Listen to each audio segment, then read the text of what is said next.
Welcome in to my first live stream. I am Judah Eiler. This is True View Radio. Here I like to discuss storytelling, movies, TV shows, books, really just everything, video games, even through the lens of characters and storytelling. This is my first live stream, so that is fun and awesome. But today, mostly what I want to talk about is movies. I haven't talked a lot about these on my channel, but that's mostly just an algorithm thing. Like, I kind of have to stick to Percy Jackson for now, just because that's who it's showing my content to. So if you are one of those Percy Jackson fans who, loves Percy Jackson and has been watching my stuff for that, then awesome, welcome in.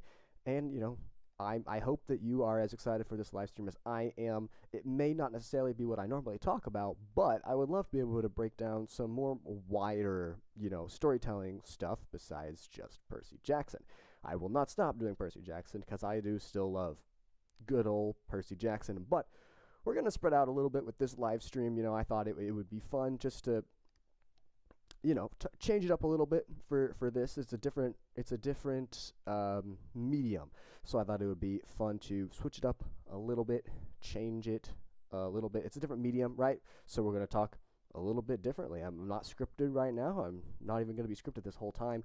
If you have questions, I'd love if you drop those in the chat. After we finish this, we are going to take some of those questions as well. So let's go over here. Let's talk about this, right? Let's talk about my most anticipated movies of 2026. Okay, so we are not going to start at, we're going to start at number 10. Okay, that's where we're going to begin, and let's just dive into it. My 10th most anticipated movie of 2026 is Masters of the Universe. Now, really, I am not anticipating this movie a whole lot. It's more just on here because I needed another one on here, right? Like, number 10 isn't the most exciting one. I'm honestly more excited because my dad is excited for this movie.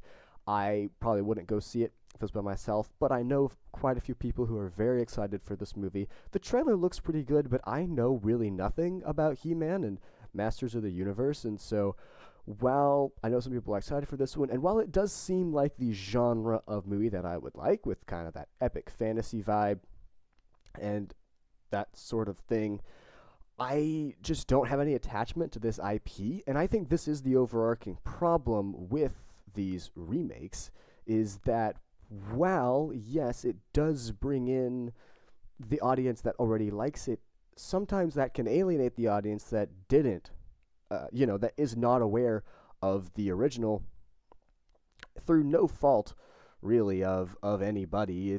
That's just kind of how it is, right? And so I'm not super excited about this movie in particular, but it is my number 10 simply because it looks like it'll be fun. It looks like it will be exciting. It's going to have a lot of fun stuff in it. I think it looks cool enough. I just am not the kind of person that knows this IP. It's obviously not made for me, and so, like I said, it seems pretty cool, but it's at number 10 because I don't really care about the IP, and, if you do, that's great, that's awesome, right? But that's not me, and so, I'm not going to be the one necessarily that's filling out the theaters to see this He-Man movie. And, that's not really anything against the movie. It more just has to do with the fact that it, I don't care about the IP, and that has nothing to do with anything except for me. And obviously, this is going to be mine. Look, I totally get it if you're excited for this movie. You should be. It looks cool. It looks pretty, frankly, it looks pretty awesome. But the thing is that I am not attached to it, right? Like, I don't necessarily care. And, that's just all I'm going to say. Because I don't know a lot about the IP. I can't say a lot about it. I can only say what I know, and I don't know this movie at all. So we're going to move on to number 9. My ninth most anticipated movie this year is The Odyssey. Now, the reason that this is actually at number 9 is not because necessarily of the movie, although it kind of is, if you think about it. Let me explain that. So I am actually very excited to watch this movie, but the trick and the reason I may not watch it in theaters is because I'm worried it's going to be rated R. Now, it's really due to religious beliefs that I don't watch movies rated R without filtering them. I do pay for a filtering service called ClearPlay that I highly recommend. I think it's awesome. It allows me to watch all sorts of movies I would not watch otherwise because of convictions that I have. It's awesome, right? And I love using ClearPlay. I can't take ClearPlay with me to a movie theater, right? And so if this movie contains scenes and language and all sorts of things that I don't personally want to hear and see on a massive screen and in a perfect sound system, then I can't go watch this movie in the theater, and thus I am less excited for it. If I have to wait, like this movie is coming out in July, if I have to wait until November to see this movie, I'm going to be less excited because obviously there's going to be less hype around it, less people are going to be talking about it. It's going to be old news, right? And I definitely will still watch it. I don't know if y'all have heard Epic the Musical. If you're a Percy Jackson fan, you 1000% should listen to Epic the Musical. But it's the same story as The Odyssey. Technically, it's an adaptation of the original poem, movie, whatever. It's an adaptation of that. And so this movie is actually the same, but obviously Epic the Musical is a musical with an auditory format. It can't show certain scenes. This does. And that, in the end, could be why I'm less excited for this movie. I love the story of the Odyssey, especially the way that it's told in Epic the Musical. But, and I love Christopher Nolan's movies. I love Interstellar. I love Inception. I haven't had a chance to watch the Dark Knight trilogy. I've heard it's incredible. It's literally on my list, one of the next few movies I'm going to watch. I love Christopher Nolan's movies. But I haven't seen Oppenheimer. It's rated R, right? And so if this movie turns out to be rated R, I will not be watching it. However, if you're not someone who's affected by that, if you are someone who loves great storytelling and loves characters, this is going to be an incredible movie for you to watch because at its heart, The Odyssey is a character-driven story. It's motivated by Odysseus' journey to get home. It's not really about what he does, but more about who he becomes while he's doing it. And so, I am ready to move on to the next movie on this list. We still don't have anyone in here. That's okay. We'll move on. Number 8, Supergirl. Now, I wasn't super excited for this movie. I was not the biggest fan of Supergirl at the end of the Superman movie, and a lot of that has to do with the amount of language that she used in her 30 seconds on the screen, but the trailers for this have brought me around. I mean, I was not excited for this movie at all, but like this trailer it just looks so freaking cool that I am going to rewatch this movie. Look, I saw Superman. I thought, they're rebooting the DCU. I didn't watch many of the Zack Snyder movies. Why not go ahead and get in early so that I'm not behind? I can just watch the movies as they come out, and I'll be fine, right? And in the end, that is great, right, to me. It's worked out incredibly. I mean, I've got Superman, great movie to watch in the theater the first time. Maybe not as good, maybe not as strong on rewatch, but it's good enough, you know what I mean? Like, it does the job. This Supergirl movie, like I said, I was not excited for it. I was like, I might watch it. I might wait for it to go on HBO Max, because I do have HBO Max. But these trailers, dude, it looks so awesome. I mean, look, as a guy, I am more inclined to like Superman than Supergirl. But she looks way cooler than Superman. I mean, Superman is kind of lame compared to Kara. I mean, and here's the last thing about Supergirl that is interesting to me. Supergirl's a more interesting character than Superman is. And the way that her worldview clashes with Superman's is going to be so interesting. There's a line she says in a very recent trailer. Superman sees the good in everyone. I see the truth. I think that's such a cool character analysis of those two characters, if you know what I'm saying. And I'm excited to see it play out, and not to mention just all of this stuff looks so cool. Okay, we're moving on to number 7, my 7th most anticipated movie of this upcoming year, Hunger Games: Sunrise on the Reaping. And if you're a Percy Jackson fan, you are a lot more likely to know this IP than the other ones we've talked about so far. Obviously, everyone knows DC, but Hunger Games, it's a great franchise, and the fact that it outlasted the dystopian boom just kind of shows how good it is. And to be honest, these 2 prequel books I have liked better than I liked the original trilogy.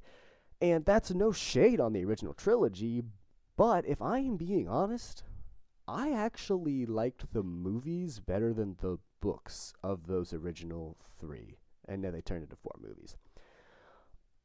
I didn't love the prose in the original Hunger Games trilogy. That was a personal preference and not anything I actually thought it did poorly. But I loved the story. Like, the characters are so interesting. I'm planning on making a video soon about Katniss and how she's literally one of the best main characters out there. Not just female main characters, one of the best main characters in storytelling. That's coming soon. But as far as the books go, the prequels to me, The Battle of Song with the Snakes and Sunrise on the Reaping, were both much better and more enjoyable for me to read than that original trilogy. And so obviously I'm very excited for this movie. This one is hard to get super excited for in some ways because it's going to rip my heart out. And if you've read the book, you know what I'm talking about. If you haven't read the book, you should read the book before you watch the movie. Otherwise, you're going to be sobbing in the movie theater. And, I mean, we all are. That's why I can't get... This is why it is at number 7, to be honest. Because it's going to be a hard movie. A hard movie to watch. It's not going to be fun. Like a lot of these other ones that are higher up are very fun. This one's not, and it's got a lot to say, but it's not going to be fun, and I'm excited to watch it and see what they do with it, but at the same time, it's going to be rough. So, Sunrise on the Reaping, Hunger Games, that's coming out in November, so one of the later ones. Either way, let's move on to number 6. Number 6 is Project Hail Mary. All right, so this is my 6th most anticipated movie of 2026, and part of this is that this movie is actually my it's the closest to release, and that has a little bit to do with the movie. I think that part of the reason I'm so excited for it is because it's so close, but at the same time, the trailers look absolutely incredible. Again, I'm judging a lot of these movies based on their trailers, and I don't have anything else to judge them on.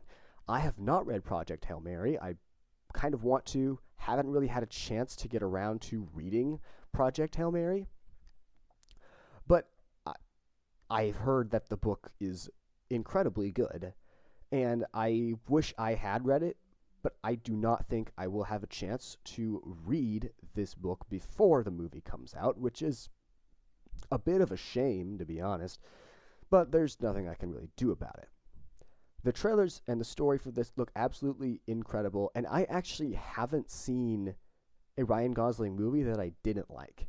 Now, I haven't seen Barbie. I don't think I would like that one necessarily. But every other Ryan Gosling movie I have seen, I loved, and I love Ryan Gosling in. La La Land is probably my favorite movie of all time. I think it's my best movie of all time, like my number one on my list. And so that's why that is honestly the main reason I watched this trailer. But after seeing the trailers are not. Ryan Gosling isn't the only reason I want to watch this movie anymore. The story looks so good. I'm excited to see what the problems are, how he's going to solve them, the relationship between the main character and the alien sidekick. I want to see. I want this story. I want to know this story. And in the end, that's what a movie should be about, is telling a story, right? And then add on to that it's Phil Lord and Chris Miller. Lord and Miller are literally probably my favorite filmmakers. I quote the Lego Movie all the time. Most people don't care that they made that necessarily. It's not their favorite, but I love that movie a lot. The Spider-Verse movies are absolutely incredible. Some of the best film on Earth. And so, this movie is really just a combination of a lot of different things that I love. My dad and I watch various sci-fi movies all the time. Some that aren't good, some that are good. Just science fiction itself is such a great genre that I love. And you'll see that when we get to my number one, my most anticipated movie coming out this year. But, I mean, and just look at the visuals of this. It's, oh my goodness, I'm so excited for Project Hail Mary. And look, it's at number 6 because there are so much good stuff coming out this year, but this is the first one coming out. And so this might end up being the first one that I talk about. So let's move on, I suppose, to number 5. My fifth most... I just spoiled number 4. That's okay. My fifth most anticipated movie is Dune Messiah. Now, there's obviously no trailer for this one yet, so I can't show trailer, and I have no idea how long I'm going to talk about this one. I've been trying to talk about each movie about as long as its trailer is. This one, no trailer yet. It's coming out the same day as Avengers Doomsday, which has 4 trailers out. Those are teasers, but still, you see what I'm saying. And, Timothée Chalamet is very, very good. I have not been able to see him in much stuff outside of the Dune franchise. Just because of my personal taste, my personal convictions about certain things. But I'm excited to see where this story goes. I hadn't read the book, the Dune book, before watching the 2 movies, so I just watched the 2 movies. I thought it was awesome. Like, as a fan of epic fantasy, I loved what it did, and now I'm in the process of listening to the audiobook, which is very long. Longer than the majority of audiobooks I've ever listened to up to this point. And so that's taking me a while. But the fact that it was very close to the source material, but in some ways I feel elevated it. Maybe that's just that I love the visual medium. But either way, I think that the Dune movies are just so good. Like, and Dune Messiah, look, it's the same director, it's the same actors. It has all of the pieces to be a great, great movie. And so I'm just waiting to see if it becomes it, I think it will, but I just don't really understand why it's coming out the same day as Avengers Doomsday. I know it's trying to do Barbenheimer, but Barbenheimer was just such a... Excuse me, it was such a unique event. I don't think it can be replicated even by Dune 3 and Avengers Doomsday. So, Dune Messiah, I'm very, very excited to see where the story goes. I've heard some spoilers, not a ton, not very many specifics. But, it's gonna be awesome across the board. So, I'm going to grab a sip of water real quick.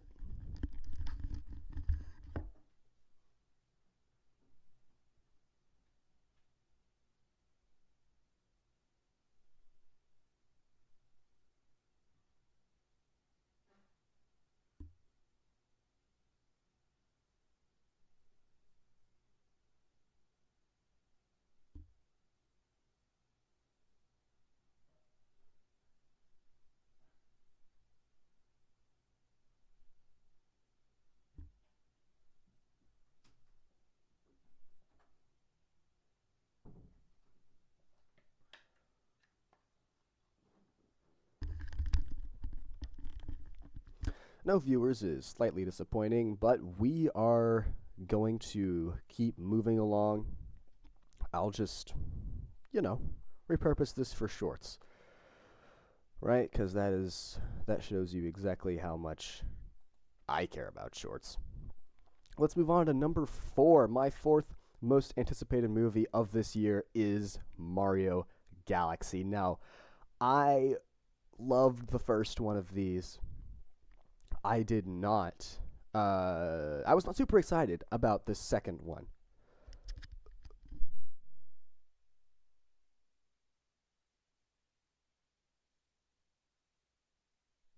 I was not super excited about this second one until I played the game.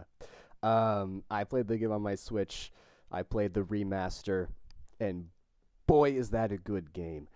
I'm just bad at video games all around, so it was a little hard for me. I'll admit it. I don't may not want to admit it, but I will admit that. But this movie takes everything I loved about the game and puts it in a medium that I love more than gaming. And look, I love playing video games. They're awesome. One of the best mediums in existence, not necessarily for storytelling. I don't think that gaming is the top tier of mediums for storytelling. I think that film is, which is why I don't have any qualms, of course, with live action remakes of animated shows, live action remakes of animated movies. That's why I don't have qualms with that, because I think that the live action movie, or even just the animated movie, is the top tier of storytelling. But we'll see if this movie can manage to tell a better story than the first one did. It does not look like it will be. But that is not what the Mario movies are about. They are not about telling deep Christopher Nolan level stories. They are more about nostalgia bait and just being fun, right? And it's Illumination. It's gonna be fun. I'm excited to go to the movie theater and have fun with this movie, right? This is one that you go watch with your friends, that you go laugh and you elbow each other, right? And you don't bother other people, but you bother each other, right? This is one of those movies. So, super excited for Mario Galaxy. We're gonna move on to the top 3. Number 3, of course, this one's on everyone's list. Avengers: Doomsday. Everything's been leading up to this. We've been waiting so long for this. We still have to wait so long for this. It's coming out in December. But I mean, we don't know a ton, but what we do know shows that I think it's going to be a pretty good movie. I mean, we're getting the Russo brothers back directing. I loved their take on the Electric State. I loved all their previous 2 Avengers films. Look, I'm not happy really that Robert Downey Jr. is back. But a lot of my hype for this movie is not just wrapped up in the movie itself, but in the hype surrounding it, in the community surrounding it, in just the Marvel fan base, the Marvel discussion. What are we going to be talking about in a year's time? I love to think about that kind of thing. Will we still have this person will return Avengers Doomsday meme in a year? I don't know. But I am very excited for this Avengers movie. I have never been able to see an Avengers movie in theaters. This would be my first. And so that is incredibly exciting for me. So let's take a move on to number 2. And that is, of course, Spider-Man Brand New Day. Now, Spider-Man has always been my favorite superhero. The Amazing Spider-Man movies, those 2 are my favorites. They're the best Spider-Man movies to me personally. I think that they tell the most heartfelt story. I think that the original 3, the first 3, are a little bit too campy. I think that the new ones are too Marvel-y. Don't get me wrong, I love them so much. I love the third one. I love it, right? It's such a great movie. The callbacks, everything. It's awesome. But I think that Amazing Spider-Man is better. A lot of that has to do with Andrew Garfield's performance. A lot of that has to do with the ending of the second one. But that doesn't make me any less excited for this movie. I'm very hyped to see what they do with Peter Parker's story following the end of the third one that Tom Holland did. What's going to happen with MJ? What's going to happen with Peter? Who is Sadie Sink playing? These are all the questions that I have been wondering ever since I watched that third Spider-Man movie. And we're going to get answers to them in July of this year.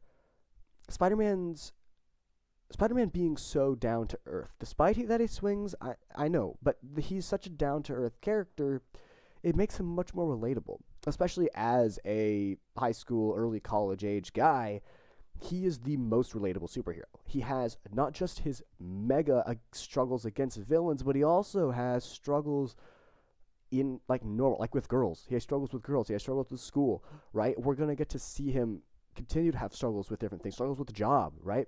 Struggles with finding enough money. I hope we're gonna get to see J. Jonah Jameson again. I love this new reboot's take on J. Jonah Jameson and the Daily Bugle. It's just so realistic and amazing. So, you know what? We'll see how this one goes. I'm very excited for it, and I hope that it's good. I'm pretty sure it's going to be good. I mean, Marvel made the movie, and Sony's just distributing it. It's going to be good. All right, time for my top movie, the most anticipated movie of 2026 for me. I'm very excited for this movie. Let's take a look at it. The Mandalorian and Grogu Star Wars. Look, I know that a lot of people aren't super excited for this movie. I know a lot of people didn't love the newest commercial that aired for this movie. But I have been a Star Wars fan my entire life. Okay, even before I was old enough to watch the movies, I was reading every single book. I was reading every adaptation of the movies. And I've loved pretty much every Star Wars show coming on Disney+. The only one I didn't like was The Acolyte, and I didn't watch that because of religious reasons. But everything else I have liked more than most people. Even Mandalorian Season 3, even the Book of Boba Fett. Many people did not like those shows. I felt like a kid again. They made me feel like a kid playing in my toy box with my action figures. Especially that season finale of Book of Boba Fett. So many people didn't like that. And look, here, the fact that we're getting so many Rebels characters in live action, as a guy who watched Rebels growing up at like the perfect age for it, that and Clone Wars, I'm so excited to see all this stuff in live action. Rada the Hutt is jacked? Like, are you serious right now with this movie? There is so much stuff in this, and not to mention, this is the last thing for this movie for me. This is going to be my first Star Wars movie to watch in a theater. I'm watching it in IMAX. Maybe this one doesn't deserve IMAX. It doesn't seem like the visuals, really need it. But I'm going to. I watched How to Train Your Dragon remake in IMAX. I'm watching Star Wars in IMAX in May of this year. Think about that. In May of this year, I will be watching Star Wars in a movie theater. I'm so hyped. Look, I know there's so much negativity out there on the internet. I prefer being positive. I think it's more fun to be excited for things. It's more fun to look back on things and be like, hey, this was the good part of that. A lot of people don't like that anymore. A lot of people don't do that anymore. But I'm going to always try and be positive when it comes to storytelling and things like that. So if you did tune in, thank you so much. I don't think anyone did, so we have no questions for me to answer. I was going to do a Q&A, but not today. It seems still too small of a channel. Did not put together a good enough thumbnail, so that's on me. But I will see y'all in the next video. Farewell, friends.